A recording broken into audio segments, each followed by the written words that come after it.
আসসালামু আলাইকুম এভরিওয়ান, আশা করি আপনারা সবাই ভালো আছেন। আজকে দেখাবো কাঁচা আমের আচার। প্রথমেই আমগুলো ভালো করে কেটে ধুয়ে নিয়ে লবণ, হলুদ ও সরষের তেল মাখিয়ে একদিন রোদ্রে দিয়ে নেব। তারপর বেশ কিছু মশলা আমি শুকনো খোলায় ভেজে নেব। শুকনো লঙ্কা, গোটা জিরে, ধনে, সাদা সর্ষে, কালো সর্ষে ও পাঁচফোড়ন।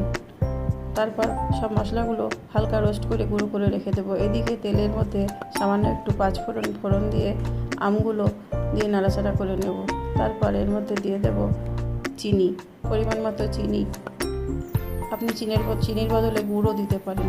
এরপর সামান্য একটু পানি দিয়ে নাড়াচাড়া করে ঢেকে দেব। আর দেব একটা পাতিলেবুর রস। এরপর ওই ভাজা মশলাগুলো এর মধ্যে অ্যাড করে দিয়ে নাড়াচাড়া করে নিলেই এটা সার্ভ করার জন্য একদম রেডি। অবশ্যই করে দেখবেন, খুব ভালো হবে খেতে। Thank you. আল্লাহ হাফেজ।